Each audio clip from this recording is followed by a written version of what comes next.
on est bien content d'être là avec vous et surtout d'accueillir après ces derbies de la Madonnina, plein d'invités.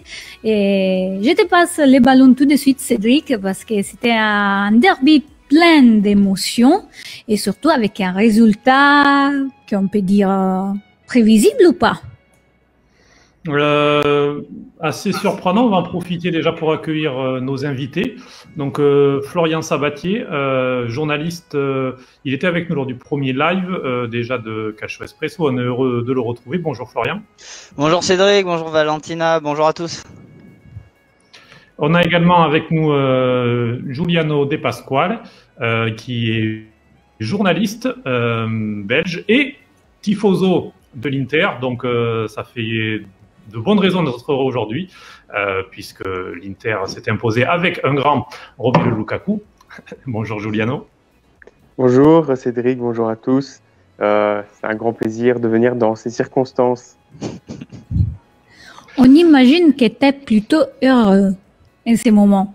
Ah, j'ai un sourire jusqu'aux oreilles. En plus, Lukaku a marqué. Je suis belge, donc voilà, ça fait énormément plaisir. Et voilà, l'Inter in fuga, comme on dit, et road to scudetto. Hein. Alors, avant de revenir justement sur le possible scudetto, on va aussi en profiter pour accueillir alors un supporter un peu moins heureux aujourd'hui, Roland Bergeretti. Bonjour Roland. Bonjour, merci pour l'invitation. Bonjour à tous. Roland, qu'on retrouve sur le site internet et le compte Twitter acmilanzone.fr qui donne des analyses et qui relaie les informations de l'AC Milan. Tout à fait. Et donc, je pense qu'on peut commencer ce débrief vu que les présentations ont été faites et on commence justement pour les résultats, Cédric. Effectivement, 3-0, donc victoire de l'Inter assez nette. On va revenir sur cette rencontre puisqu'il y a eu plusieurs temps vraiment intéressants à analyser. Alors on l'a marqué, la Lula fait rayonner l'Inter puisque doublé de Lautaro Martinez et un but de Romelu Lukaku. Lukaku qui est aussi passeur décisif sur le premier but.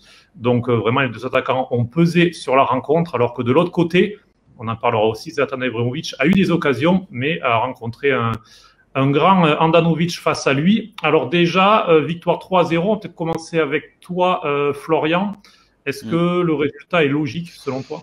Oui, franchement, honnêtement, quand on voit la grosse demi-heure qu'a fait l'Inter, franchement, il y a rien à dire. C'est pour moi totalement mérité parce que déjà, je crois que c'est sur l'action du premier but où il y a Simon Kerr qui sort un beau tacle face à Lukaku. Et ce qui est très bien, moi, que je trouve de la part de Lukaku, c'est qu'il a toujours cette lucidité, de continuer ses efforts et après il va nous chercher un super ballon pour Lautaro Martinez et puis j'ai la sensation en fait que plus ça va, plus finalement et je pense que l'Inter est bien parti pour aller chercher un scudetto cette saison parce que j'ai l'impression qu'on voit globalement aussi sur un aspect plus tactique, globalement à peu près quasiment à chaque fois les mêmes buts du côté de l'Inter.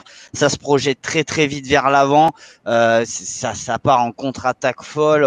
Alors bien évidemment il y a le duo Lautaro Lukaku qui fonctionne à merveille. Moi j'ai trouvé par exemple cet après-midi un Ivan Perisic qui a été aussi encore très très fort cet après-midi. Si je dis pas de bêtises, c'est lui qui fait la passe décisive pour Lautaro sur le deuxième. Donc moi j'ai été un peu déçu de Milan, mais Milan ça fait un petit moment là, 2-3 petites semaines où je trouve qu'ils sont un peu plus dans le dur, on les sent un peu plus en dedans, à l'image du match le week-end dernier, notamment contre la Spezia où ils ont complètement, ils prennent des buts qui sont pour moi inarrêtables et puis après, comme tu l'as dit aussi Cédric sur ce match-là, que dire encore de la prestation de Samir Handanovic qui, je pense sur 5 minutes, sauve complètement le match pour l'Inter et va chercher des arrêts dont il a le secret, des manchettes à droite, à gauche, vraiment super match du capitaine Interis cet après-midi. Giuliano, est-ce que tu es d'accord avec Florian globalement, un succès mérité, même si effectivement entre la fin de la première période et le début de la seconde, il y a une petite souffrance quand même du côté de l'Inter. Ça aurait pu basculer peut-être différemment. Oui, c'est totalement mérité. Et après, 0-3, même le score 0-3, pour moi, il est mérité. Je veux dire, dans le réalisme, dans la technique, on a vraiment vu la différence de niveau. Ok, le Milan a peut-être ce collectif qui est très fort, mais l'Inter, le collectif, plus les individualités. Et voilà, Lukaku, il tape une axelle, comment il a la précision, comment Perisic a fait un grand match, comme ça a déjà été souligné. Et c'est très rare, il faut vraiment le souligner parce que c'est rare qu'il fasse un grand match. Et là, il a son match référence des 3-4 dernières années, là, hein, vraiment pour dire. Lautaro, gros travail vraiment dans la récupération, dans le pressing, devant le but. Voilà, Barella, toujours énorme. Et comment du côté du Milan, je pense que dans le milieu, ça a été un peu mieux. Donc avec l'Inter qui a fait beaucoup, qui a créé beaucoup de déchets, comme vous l'avez déjà dit, après une demi-heure, ça s'atténuait. C'était plutôt la balle pour le Milan, deuxième mi-temps encore pour le Milan, mais l'Inter a toujours su revenir grâce à ses individualités. Et voilà, c'est vraiment ce qui a fait la différence. Et on a vu le niveau de différence par rapport à ça qui a créé ce score, quoi. D'ailleurs, je voulais juste avant d'avancer dans notre discussion, si jamais quelqu'un il est là, il veut poser des questions, sentez-vous libre de nous commenter en bas ici, et on va lire vos questions et essayer de répondre. Roland, est-ce que tu es d'accord? Il y avait eu déjà peut-être une alerte la semaine dernière contre le Spezia du côté de l'AC Milan. On avait senti une fatigue, peut-être une difficulté à mettre du rythme, de la vitesse. Ça s'est encore senti aujourd'hui. L'AC Milan est un petit peu dans le dur peut-être. Alors, est-ce que c'est physiquement? Est-ce que l'AC Milan était en sur-régime? Comment tu analyses cette défaite? Moi, je pense que ça ne date pas uniquement de la semaine dernière. Ça fait déjà depuis quelques semaines que on sent que le collectif est nettement plus poussif. Le problème, c'est que autant sur la première partie de saison, on avait beaucoup d'absences parmi les 11 titulaires, autant là aujourd'hui, il y en avait très peu, et c'est pas pour autant qu'on arrive à faire un bon match. Finalement, moi avant la rencontre, je m'attendais à un match de ce type parce qu'en face, on joue l'Inter qui est une vraie équipe pour jouer le titre, alors que nous, même si la bonne période que l'on connaît dure depuis juin, on était un peu là, je pense, un peu par hasard. On se retrouvait à une place qui n'était pas la nôtre. Et finalement, on a vu la différence aujourd'hui. Et il y a même pas à chercher d'excuses ou quoi que ce soit. L'Inter a été meilleur dans tous les compartiments du jeu. J'ai pas d'analyse plus poussée à faire puisque effectivement, il n'y a pas eu de débat et nous, on a payé notre manque d'inspiration, notre manque de créativité. Les soi-disant les leaders techniques se sont cachés tout au long du match. Notre capitaine, on parlait de la prestation d'Andanovic avec le brassard côté Inter. Le nôtre a été, essayons d'être délicat, on va dire, un peu ridicule quand même sur les bords en comparaison. Voilà, on n'a pas su profiter de la période où l'Inter, en début de deuxième période, où l'Inter nous laissait beaucoup le ballon. Et puis derrière, le taux de réussite de l'Inter est maximal parce que en fin de compte, l'Inter pas eu beaucoup d'occasions, je pense, mais sur les 3 grosses, il y a eu 3 buts. Voilà, c'est la différence avec le Milan actuel.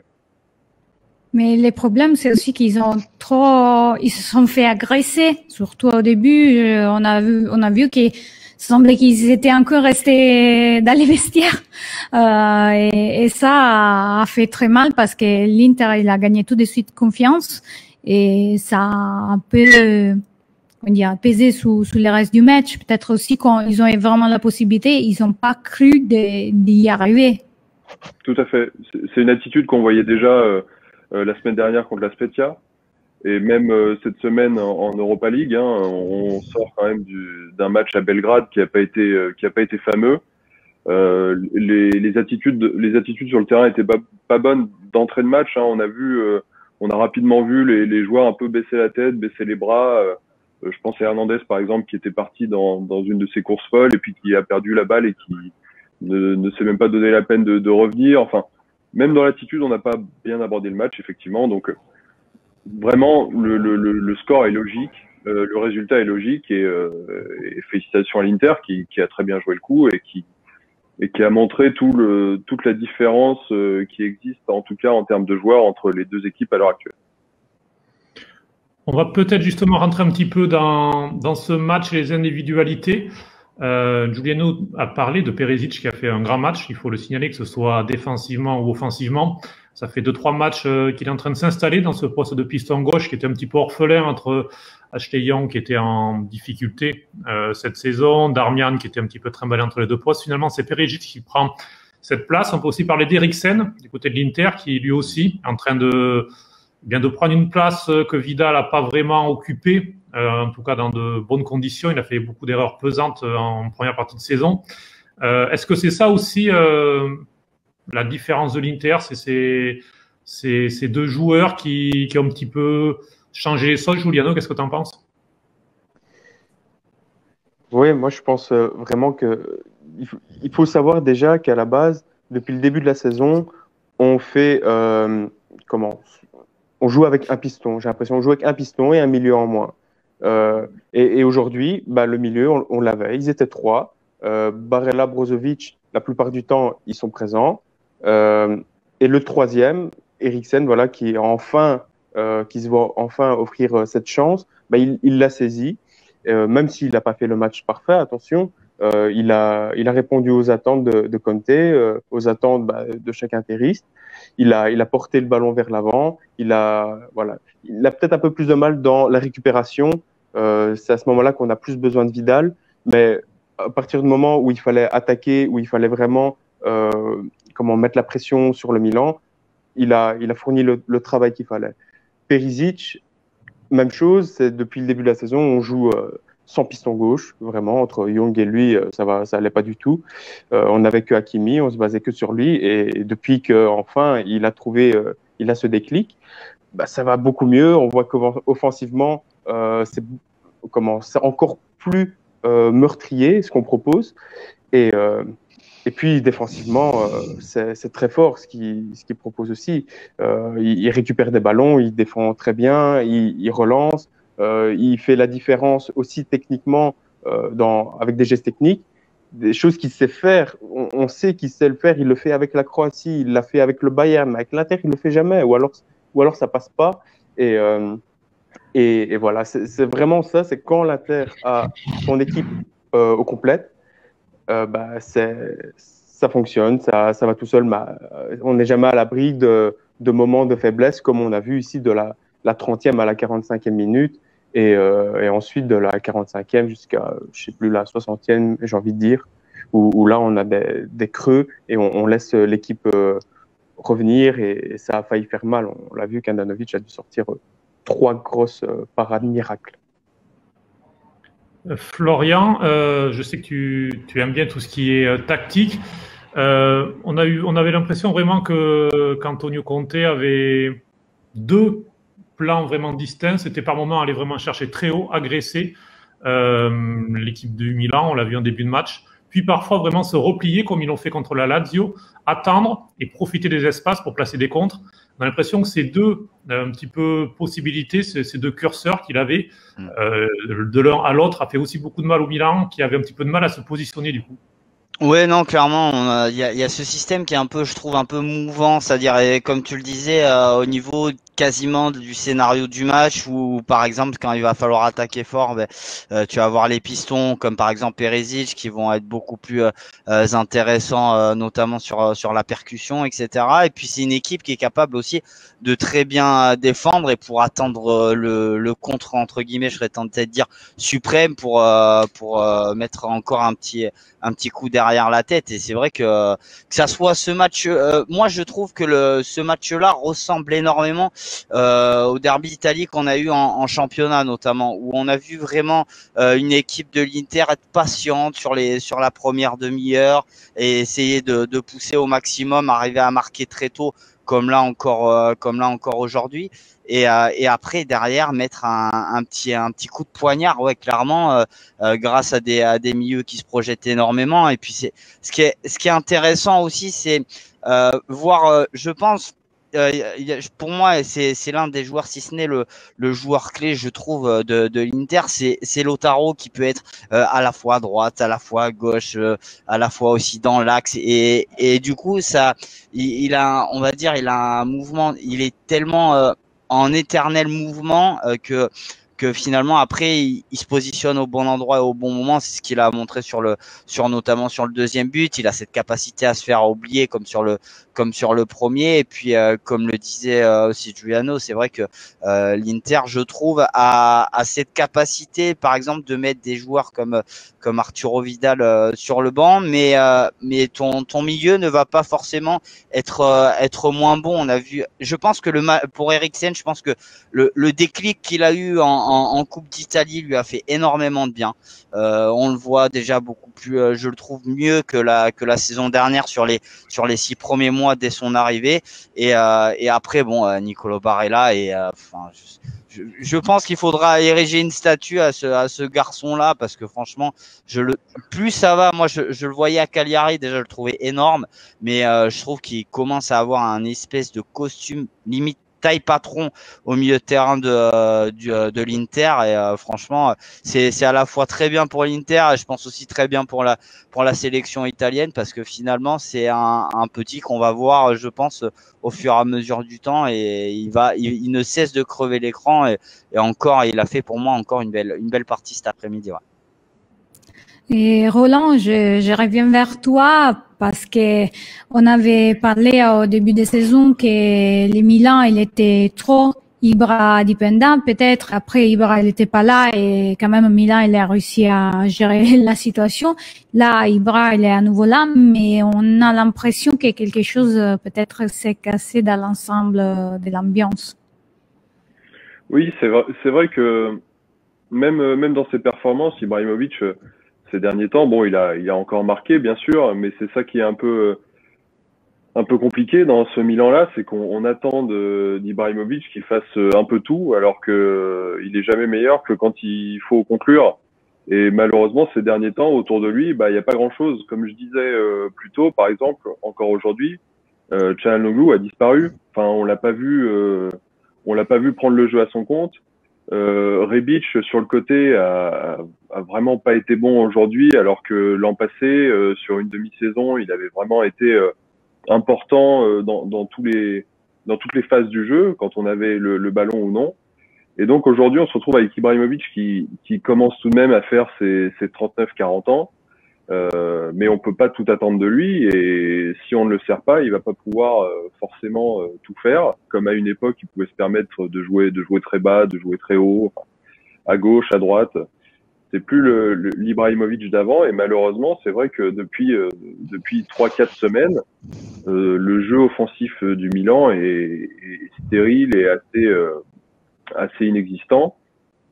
Et contrairement à ce que vous expliquiez précédemment sur l'Inter, où on peut voir justement le jeu de Conte sur différentes phases, différentes façons de jouer, c'est un peu le reproche qu'on peut faire à Pioli côté Milan, c'est que le Milan n'a qu'une seule façon de jouer.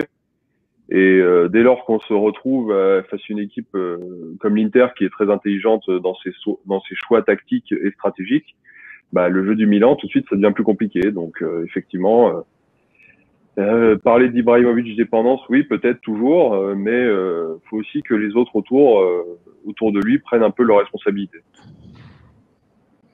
Toute la presse avant ce match parlait de derby da Scudetto. Alors bien sûr, il reste 15 matchs à jouer, donc on a le temps de 45 points. Donc là, il n'y a que 4 points d'écart. Il faut le préciser, en Italie également, c'est la différence de but particulière qui joue. Donc en cas d'égalité entre les deux équipes, ce sera l'Inter qui finira devant l'AC Milan, puisqu'il y avait eu 2-1 à l'aller pour l'AC Milan et 3-0 au retour pour l'Inter. Voilà, mais est-ce que selon vous, Milan a perdu le Scudetto aujourd'hui, ou c'est encore trop long, trop de temps encore avant de les enterrer? On va peut-être commencer par toi, Roland. Moi, je pense que déjà, on n'a jamais été en lice pour le Scudetto, déjà parce que Je pensais pas qu'on pouvait tenir toute une saison sur le rythme de la fin de saison dernière, que ce soit en termes de rythme ou même d'un point de vue purement effectif. En fait, on n'a pas un effectif pour jouer le titre jusqu'au bout des 38 journées. L'objectif du club depuis plusieurs années maintenant, c'est la qualification avec des champions.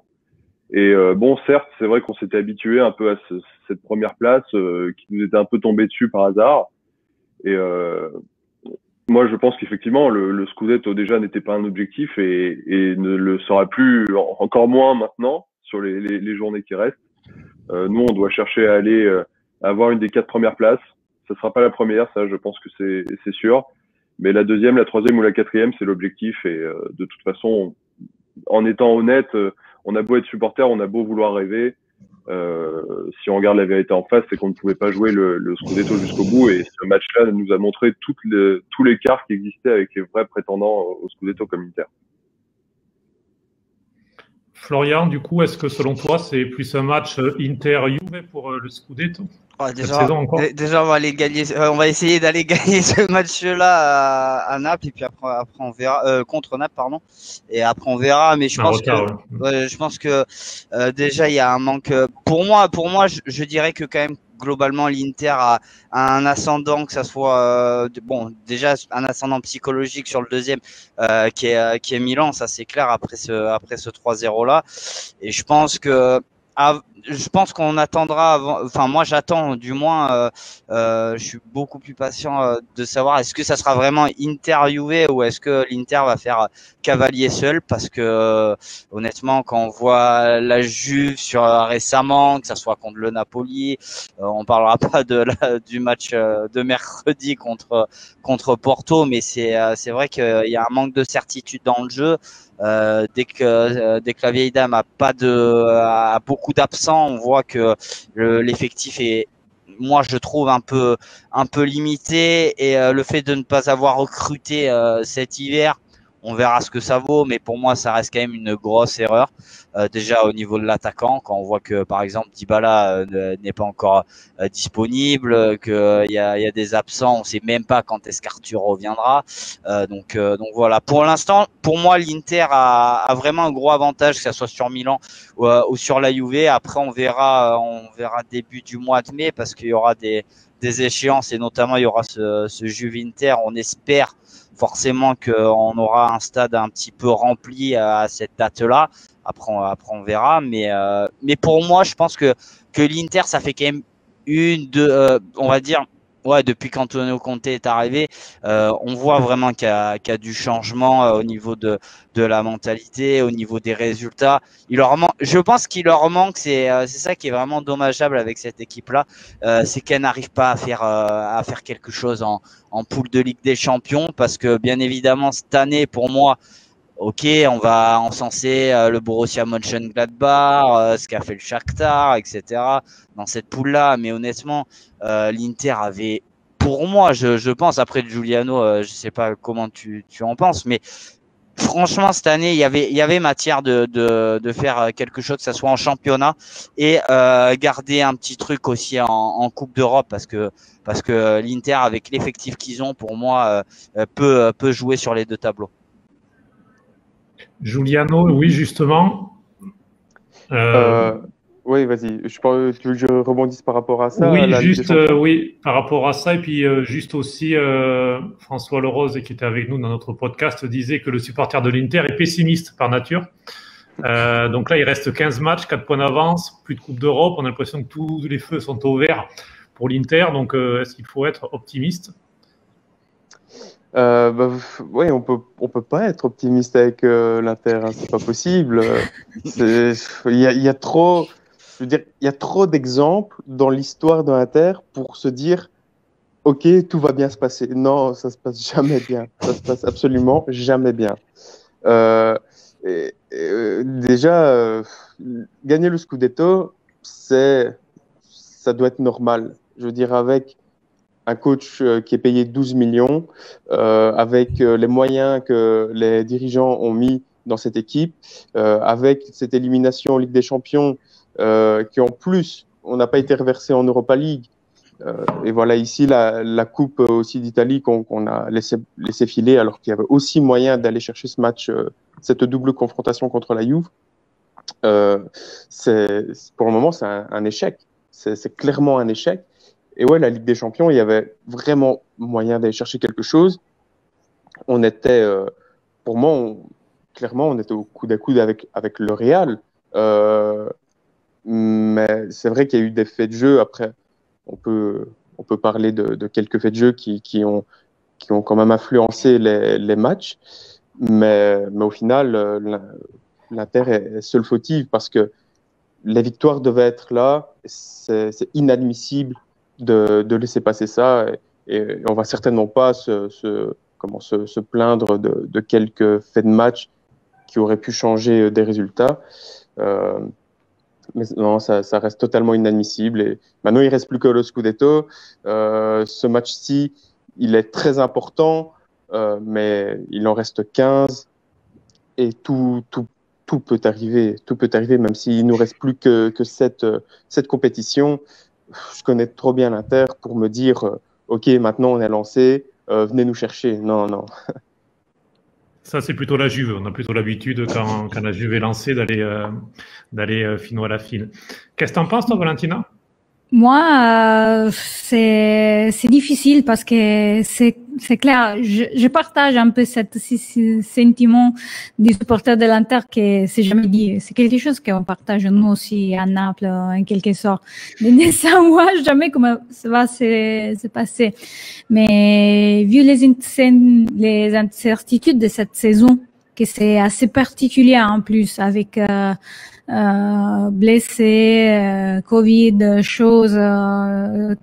Tu sais jamais vraiment quelle équipe t'auras la semaine d'après. Donc, il faut rester pied par terre, calme, analyser. Mais vu les difficultés de la Juve, et l'Inter, il a une grosse occasion cette saison d'échanger un peu l'histoire des dernières années, parce que on a besoin aussi, vu de l'extérieur, d'une nouvelle histoire. C'est clair que ça reste toujours un peu les points d'interrogation, les moments de folie des comptes, voilà, si quelque chose ne marche pas, il se prend la tête. On a toujours l'impression qu'il est en train de divorcer de l'Inter parce qu'un truc ça va pas ou l'autre. Ce soir, je pense qu'ils vont tous boire une bonne coupe de champagne pour fêter ces derbies, mais les incertitudes sont toujours là. Sur Conte, on peut peut-être penser ce qu'il sait faire, c'est être en mission. Il a déjà montré avec la Juve, il a montré aussi avec la nationale et lors de l'Euro 2016 où vous savez qu'il partait après. J'adore sa façon d'être. Même à Chelsea. Mais... Même à Chelsea, oui, c'est quelqu'un qui est en mission, qui aime bien être en guerre contre tout le monde. Donc peut-être qu'être en guerre contre les dirigeants, ça peut souder le groupe. C'est aussi une façon d'attirer l'attention et élever dans certains cas qui peuvent naître à l'intérieur du groupe. Voilà, lui, c'est quelqu'un qui prend sur soi énormément de tout ce qu'il passe autour de l'Inter. Donc, il y a des côtés positifs, sans doute, mais il y a aussi des doutes qui peuvent, au bout d'un moment, ennuyer quelqu'un. Roland, est-ce que le fait qu'il y ait l'Europa League qui arrive dès jeudi avec une qualification à valider, tout de même, parce qu'il y a eu 2-2 à Belgrade, donc c'est plutôt bien parti, mais il va falloir quand même éviter la sortie de route jeudi prochain à San Siro. Est-ce que le fait de basculer sur une autre compétition où l'AC Milan peut avoir des espérances d'aller loin, ça peut faire du bien pour vite repartir? Je pense qu'effectivement, il faut pas, de toute façon... il faut pas rester bloqué sur le match de cet après-midi. Alors certes, c'est un derby, se prendre 3-0 dans un derby, ça fait plaisir à personne. Toutefois, comme je le disais avant, bon, on était un peu prévenus, on savait que ça allait venir et l'objectif pour nous, c'est pas le Scudetto, donc c'est la qualification avec des champions. Donc finalement, il faut passer à autre chose rapidement. Il y a ce match jeudi en Europa League. Après, quelle posture avoir face à l'Europa League? Est-ce qu'il faut la jouer à fond? sachant qu'on est déjà dans une période où on traîne la patte, où on a un effectif assez court de manière générale. Est-ce qu'il faut pas plutôt l'écarter, la mettre de côté et se dire que bon, finalement, s'il y a élimination jeudi, c'est pas bien grave. Moi, je suis assez sceptique là-dessus. Je pense qu'il faut qu'on joue sérieusement. Et j'ai pas le souvenir ces dernières années d'avoir vu des équipes, notamment italiennes, gagner quelque chose en championnat en ayant mis de côté les autres compétitions. On l'avait vu il y a quelques années avec le Napoli, si je me souviens bien, l'année où ils pouvaient espérer gagner le Scudetto, ils avaient été éliminés assez piteusement en Europa League, sans avoir été bien loin en Coupe d'Italie, et finalement ils n'ont jamais gagné le Scudetto. Donc, on l'a perdu dans un hôtel à Florence, on dit. C'est ça l'histoire qui raconte. Exactement. Mais pour revenir sur le Milan, bon voilà, c'est dommage d'avoir coulé comme ça dans le derby, mais le match de jeudi justement peut permettre aussi de repasser tout de suite à autre chose, parce qu'on a un match très important aussi dimanche contre la Roma, qui pour le coup est un vrai concurrent pour les 4 premières places. Donc, justement, tu disais, la première chose à faire, c'est concentrer sous les matchs qui vont venir. Mais dans l'ensemble, quels sont les pas que Milan doit faire pour s'émettre un peu plus, dans le sens, oui, il y a les matchs, mais il y a quelque chose en plus qu'ils peuvent faire, je sais pas, autour des bras, ou remettre en place la situation autour des bras, que c'est un peu les problèmes dont on parlait avant, que tout le monde s'attend trop. Donc peut-être lui redonner un autre type de rôle, et voilà. Et la même chose, qu'est-ce qu'il doit faire l'Inter pour se cadrer dans les prochaines semaines? Alors ça, c'est une question assez compliquée, je pense. C'est vrai que tu le disais tout à l'heure, pendant l'absence d'Ibrahimovic, on tournait, on avait des résultats tout de même. Donc je pense qu'il faut pas non plus forcément faire d'Ibrahimovic le titulaire fixe. On a vu que ça pouvait marcher aussi avec Leao en pointe, par exemple. Mais là, c'est pas tant au niveau d'Ibrahimovic. Je pense que le problème, c'est aussi les cadres de l'équipe et peut-être même l'entraîneur Stefano Pioli. C'est à eux maintenant de prendre les choses en main, parce que quand on voit le match que fait Romagnoli aujourd'hui avec le brassard de capitaine, quand on voit aussi le match que fait Kier en défense centrale, sans parler de Rebic, de Çalhanoğlu qui ont déjà été évoqués avant, ou même Kessié, qui a été méconnaissable. Ibrahimovic ne peut pas tout faire, je le disais avant, Ibrahimovic ne peut pas tout faire tout seul, donc là, faut aussi que tout ce petit monde se prenne en main comme des adultes, comme des grands. Tout ne peut pas être fait par Ibrahimovic, et c'est là qu'on va voir si Stefano Pioli a vraiment les épaules pour un tel costume, parce que Stefano Pioli, certes, il a eu une bonne dynamique l'année dernière, en 2020, mais c'est quand même un entraîneur qui a suscité pas mal d'interrogations à sa nomination, et si je me souviens bien, il a jamais fait 2 saisons complètes sur le banc d'un club.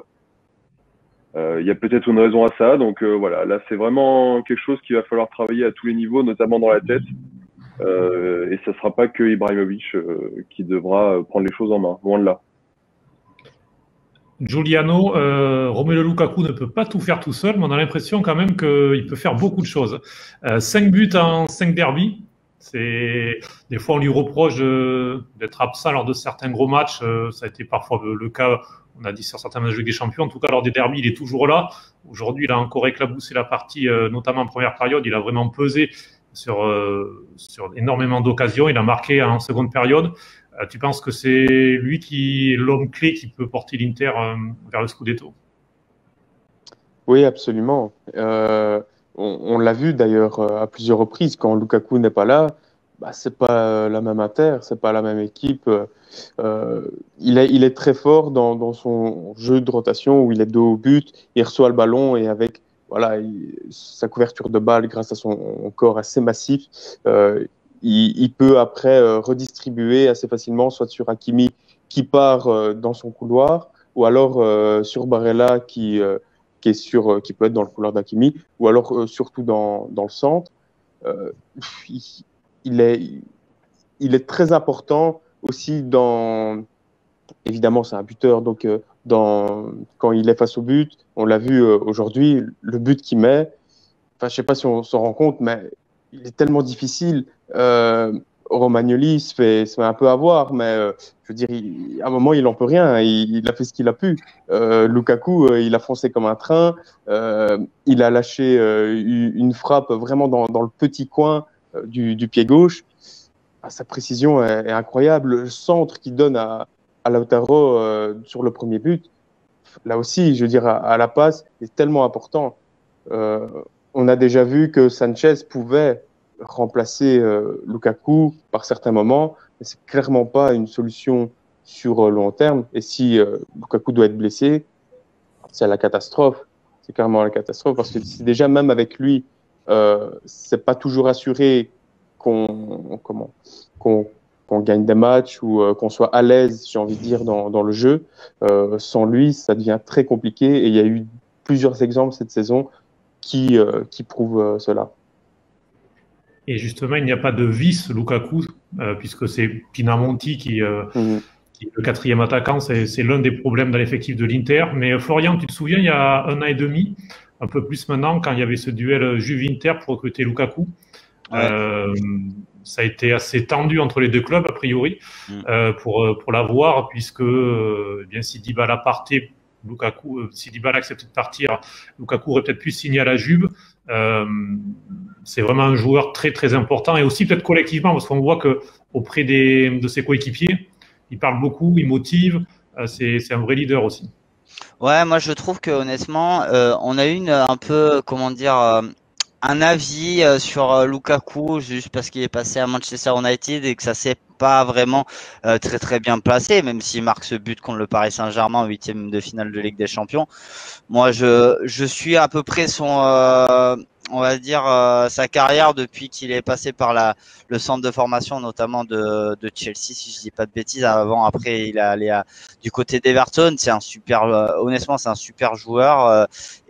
Bon, moi, à l'époque, si je mets un peu mon costume pendant 30 secondes de supporter de la Juve, personnellement, que ça capote, j'étais très content parce que je voulais garder notre numéro 10 cher et tendre argentin, donc voilà. Mais c'est vrai que je pense que ça aurait pu, si vraiment l'affaire a été allée à son terme, ça aurait pu faire vraiment une très belle complémentarité avec Cristiano Ronaldo. Donc ça là-dessus, moi j'adore le but qu'il met sur le troisième parce que il a la lucidité en fait d'aller au bout parce que on peut se dire que ce genre d'occasion, vous avez d'autres attaquants un peu plus lambda. Je pense que ça va pas au fond, pas la lucidité de s'accrocher comme il faut et d'aller mettre ce but-là. Même si moi j'ai quand même je sais pas, un sentiment sur le positionnement un peu de Donnarumma. Je trouve qui ferme pas assez son premier poteau, où on se dit qu'à chaque fois pour un gardien de but faut au moins fermer ce premier poteau, quitte à le prendre à un contre-pied sur le deuxième. Mais je trouve qu'il le ferme pas assez. Mais après, enfin que dire de Lukaku. Je pense qu'à mon avis, s'il est élu meilleur joueur de la, alors je m'emporte peut-être un peu trop parce qu'il reste encore 15 journées de championnat, mais pour moi ça serait somme toute logique qu'il ait pour tout ce qu'il fait depuis le début de la saison, parce qu'on le voit, il est autant efficace pour marquer des buts que délivrer des assists. Donc pour moi je pense que honnêtement s'il continue sur ce régime là, pour moi, c'est le meilleur joueur de la Serie A, au nez à la barbe de gros joueurs comme Cristiano Ronaldo et tant d'autres, parce que il fait une saison franchement énorme. Lukaku, pour moi, c'est un vrai bulldozer et il passe et vous pouvez pas le sortir. Pour moi, il me fait penser un petit peu. Si on fait un petit mimétisme par rapport à une certaine bande dessinée, moi, il me rappelle un peu Mark Landers.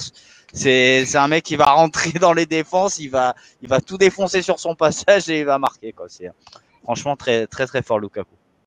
Quand même, sous les médias italiens, pour ramener un peu l'actu à nos amis français, déjà, on analyse les body language des bras, qu'il n'était pas content, qu'il faisait déjà des visages moches sur le terrain, et de l'autre côté, et Piol, il a dit que, l'Inter, il les a arrêtés dans leur meilleur moment, et, ils auraient dû arrêter la manœuvre de l'Inter du deuxième but, et après il faudra que l'équipe retourne à augmenter son niveau parce qu'il dit on a les qualités pour continuer à faire bien jusqu'à la fin. Roland, tu es d'accord?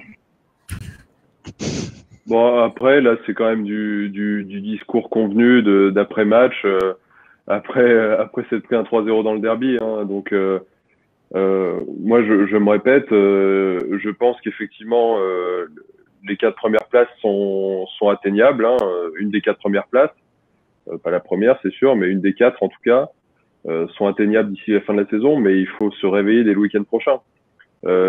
Si défaite il y a le week-end prochain contre la Roma, qui est une adversaire directe pour ces places-là, ça va être très compliqué. Pioli qui a aussi dit, je suis en train de lire, ça fait longtemps qu'Handanovic ne faisait pas de tels arrêts, de telles parades. C'est vrai, oui. Giuliano, on a été un petit peu surpris. Toutes les personnes qui suivent les matchs de l'Inter ont été surpris de voir Handanovic à ce point décisif. On avait l'impression que c'était le Handanovic d'il y a 3-4 ans. Non? Oui, absolument.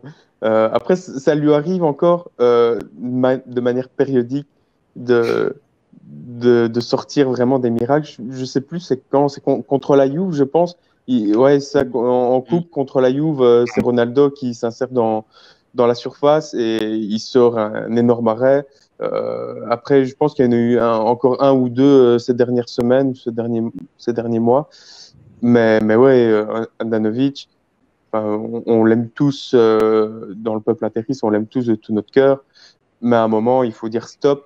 Il faut penser à la relève. Voilà, il nous a énormément aidé les années difficiles, donc il y a 6 ans, mais maintenant ça devient très compliqué.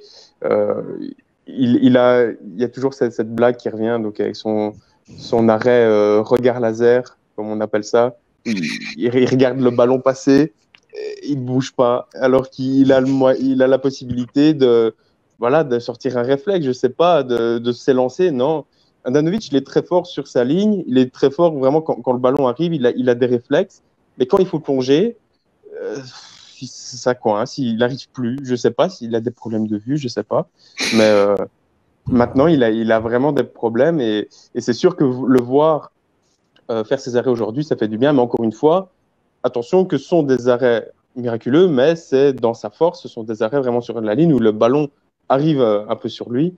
Il y a peut-être, je suis peut-être mauvaise langue, sur un des tirs d'Ibra, une déviation de la tête, là il s'élance et il a touche de l'avant-bras. Donc là c'est vrai qu'il a sorti un arrêt pour lequel on n'a pas l'habitude de le voir. Mais il va falloir penser à la relève parce que on a arrêté de lui faire confiance. Bon, je pense qu'on a fait un peu les tours de tous les thèmes de ces derbies. C'est clair que, il y a nos amis de Calciomio qui avaient pronostiqué les 3-0 dans le podcast de la semaine. Ils voulaient pas trop les dire. François. Bravo à François. Donc, là, on repart sur une nouvelle semaine avec des autres attentes et aussi avec des nouveaux, horizons, Cédric. Exactement, on va juste en profiter surtout pour remercier nos invités d'avoir été avec nous pour ce premier après-match et puis d'avoir surtout été patient parce qu'on a eu des petits problèmes techniques puis on s'excuse de nouveau aussi auprès de ceux qui nous ont suivis. Merci beaucoup à Roland Bergeretti d'avoir été avec nous, qui a le site internet acmilanzone.fr. Merci pour l'invitation. Merci beaucoup aussi à Florian Sabatier, journaliste qui était aussi avec nous, qui est un petit peu tifoso aussi de la Juventus. J'ai réussi à rester globalement neutre. Ça va que j'étais pourtant. On va voir avec les derbys d'Italie. On va vous rappeler et voir qu'est-ce qui passera sous ces plateaux. Ah, très intéressant tout ça. Mais merci à. Oui, c'est ça, le 16 mai. Donc, je crois que une semaine avant, il y aura aussi ce match face à Milan, si je dis pas de bêtises. Je crois que c'est aux alentours du 5-6 mai, quelque chose comme ça. Donc, mais merci à vous et encore une fois, bravo pour le travail que vous faites. Bon, de temps en temps, on peut avoir des petits couacs techniques, ça arrive. C'est les aléas du web, malheureusement. Et puis merci beaucoup Giuliano De Pasquale, qui est journaliste belge et qui, comme vous le voyez un petit peu avec les couleurs de sa veste, est aussi un petit peu nerveux et donc un petit peu attention. Attention, surprise, voilà. Magnifique. Modèle Superman aujourd'hui. Ben merci à vous. Voilà, c'est un énorme plaisir. J'adore vos podcasts et voilà, j'ai tout écouté. Je suis un grand fan. Merci. Ben merci Ça beaucoup. Fait très plaisir. On est touché. Et puis merci à toi Valentina pour ce premier après-match. Ça fait un plaisir. C'était un plaisir, toujours dans la bonne humeur, au-delà du résultat final qui pouvait faire quand même du mal à Roland, mais il a su assurer sa présence. Donc vraiment, je le remercie. Et de l'autre côté, Giuliano, bon, il s'est tenu parce qu'il aurait pu en faire beaucoup plus. Et voilà, Florian qui est toujours, comment dire, dans la bonne humeur et dans l'équilibre de l'analyse. Et on est content de l'avoir avec nous. Merci. Et merci à toi, Cédric, clairement, d'avoir géré toi aussi ton enthousiasme pour cette victoire de l'Inter. Voilà, avec Giuliano, on va pouvoir faire un apéritivo à distance maintenant. Pour fêter ça. Ça me semble correct, vu la situation globale, ça me semble un bon moment à partager. Et puis à très bientôt, que ce soit dans le podcast, que ce soit sur les réseaux sociaux, que ce soit dans un prochain live, eh bien on se retrouvera très vite. Merci beaucoup à tous. Écrivez-nous à CalcioEspresso, contact.calcioespresso@gmail.com et envoyez-nous des messages sur Instagram, sur Twitter. Notre DM sont ouverts pour tous vos idées. Et voilà, on est là pour vous. Au revoir à tout le monde. Ciao, ciao. Ciao. Au revoir.